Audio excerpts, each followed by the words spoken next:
Explosions were reported across parts of Venezuela today. Former U.S. President Donald Trump claimed that Venezuelan leader Nicolás Maduro has been captured following U.S. military attacks, and this developing story could change politics across the Americas. So make sure you subscribe now, so you don't miss verified updates as more information comes in. Trump announced that the United States carried out what he described as large-scale strikes targeting military and strategic locations in Venezuela, and he claimed that Maduro and his wife were taken into custody and flown out of the country.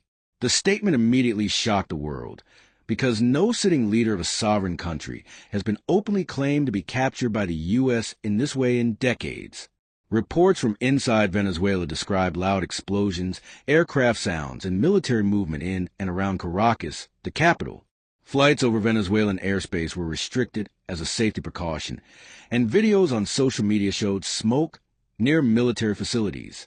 However, information remains limited, and much of what is known so far comes directly from U.S. statements, not independent confirmation.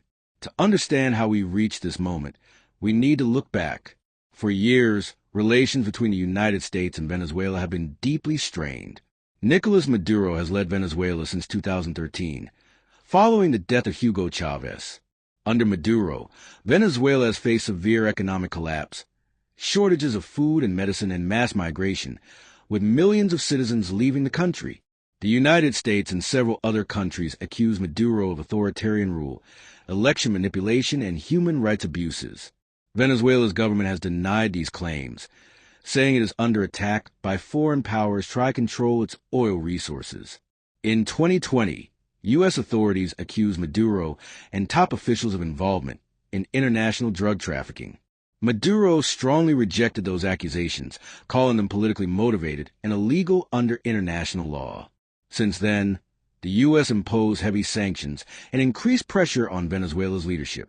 Over time, U.S. military activity in the Caribbean region increased. The U.S. said its goal was to stop drug trafficking and criminal networks, while Venezuela claimed the actions were meant to intimidate and destabilize its government. Tensions rose steadily, with strong language on both sides and repeated warnings of possible conflict. Today's claim by Trump represents the most serious escalation yet. According to his statement, the strikes were coordinated and targeted, and the alleged capture of Maduro was part of a broader operation. Venezuela's government quickly rejected this version of events, saying Maduro had not resigned and demanding proof of his condition. Officials in Caracas declared a state of emergency and urged citizens to remain calm while preparing for what they described as foreign aggression. International reaction has been mixed and intense. Some governments condemned the U.S. action as a violation of sovereignty, while others argue that Maduro should be held accountable for alleged crimes. In the United States, questions are being raised about whether such military action required congressional approval and what legal authority was used. Right now, one key fact remains clear. Independent confirmation of Maduro's capture has not yet been fully established. This means the situation is still unfolding, and misinformation is spreading quickly online. What happens next could affect oil markets, regional security, migration, and diplomatic relations across the world. This is a rapidly developing story, and the next few hours and days will be critical. We will continue to separate fact from speculation and bring you verified updates as they emerge. So make sure you're subscribed and have notifications turned on for the latest information.